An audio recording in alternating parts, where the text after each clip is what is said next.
Traffic کا اصول ہے کہ رش زیادہ ہو تو پھر سیدھے ہاتھ کے شیشے میں دیکھو، الٹے ہاتھ کے شیشے میں بھی دیکھو، جو تمہارے سامنے شیشہ ہے اس پر بھی دیکھو اور سکرین پر بھی دیکھو۔ ڈرائیور کو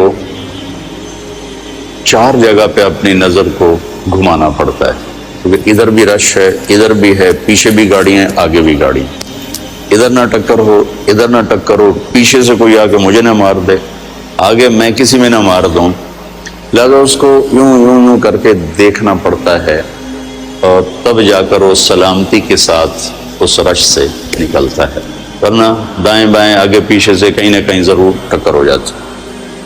تو ایک دفعہ خود میں نے گاڑی مار دی تھی، وہ نہر پر میں تھا، تو انہوں نے وہ میری پہلی دفعہ نظر پڑی نہر میں، وہ عجب عجب نمونے کھڑے کیے ہوئے تھے اس کے ڈیکوریشن کے لیے، تو میں گاڑی چلا رہا ہوں، ادھر دیکھنا شروع کر دیا، اگلے کے اندر میں نے ماری گاڑی۔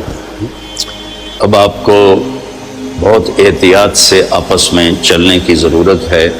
آپ کے استادوں سے ایک بات کر کے آیا ہوں، وہی آپ کے سامنے دہرا دیتا ہوں، اور یہی میرا مستقل موضوع ہے، مضمون ہے۔ میں تقریباً ہر بیان میں اس کو عرض کر رہا ہوں، نجی محفلوں میں بھی، انفرادی دعوت میں بھی، اجتماعی دعوت میں بھی، کہ معاشرے کی جو خوبصورتی ہے اس کا تعلق نہ علم سے ہے نہ عبادات سے، اس کا تعلق اخلاق سے۔ عبادات ہماری بنیاد ہیں، اس مسجد کی بنیاد نہ ہوتی تو یہ کھڑی نہ ہوتی، لہٰذا عبادات کی اہمیت ایک اور لحاظ سے کہ وہ ہماری بنیاد ہے۔ آپ کی نماز اچھی ہونی چاہیے، خوبصورت ہونی چاہیے، آپ کو تہجد کا شوق ہونا چاہیے، آپ کی عمر ہے کہ اس میں آپ اپنی نیند سے لڑ سکتے ہیں، اپنے آپ سے لڑ سکتے ہیں۔ ہماری عمر تک پہنچتے شاید پھر آپ چاہیں بھی تو نہ کر سکیں، لیکن ابھی اپنے آپ کو، میرا رائمنڈ میں داخل ہونے کا جو شوق تھا نا، اس کی وجہ ایک طالب علم تھا، وہ تہجد مسجد میں آ کر پڑھتا تھا، تو مسجد میں بس آپ سے بھی کم لوگ ہوتے تھے، آپ تو میں نے سنا 400 ہو گئے ہو، تو وہ 250-300 ہوتے تھے 1971 میں، ممکن ہے آپ سب کی پیدائش سے بہت پہلے کی بات ہے۔ وہ آ کے تہجد مسجد میں پڑھتا تھا اور اتنی خوبصورت نماز پڑھتا تھا، اس کو دیکھتے دیکھتے میرا دل کیا کہ میں بھی رائمنڈ کے مدرسے میں داخل ہو جاؤں۔ حالانکہ میری تو اس کے نہ کبھی سلام دعا اور نہ کبھی کوئی اس سے گفتگو، وہ تو جب رائمنڈ میں داخل ہوا تو اس کا پتہ چلا، سخی جان اس کا نام تھا اور افغانستان کا تھا وہ، تو اس کی خوبصورت نماز نے مجھے اس بات پر اندر ہی اندر تیار کیا کہ میں رائمنڈ میں داخلہ لے لوں۔ تو آپ اپنی نماز کو خوبصورت جتنا بناؤ گے، آپ کی بنیاد اتنی مضبوط ہو جائے گی۔ نماز میں سستی ہوگی، جماعت کی سستی ہوگی، تکبیر اولیٰ کی سستی ہوگی، تو وہ بنیاد کمزور ہو جائے گی۔ ہمارے ایک دوست تھے، دوست نہیں بزرگ تھے، میاں فضل احمد، بڑے ذمہ دار تھے، تو سارا دن مصروف رہتے تھے اپنی زراعت میں، کھیتوں میں۔ ایک دم مجھ سے کہنے لگے، مولانا صاحب 18 سال ہو گئے میری تکبیر اولیٰ قضا نہیں ہوئی، 18 سال ہو گئے میری تکبیر اولیٰ قضا نہیں ہوئی۔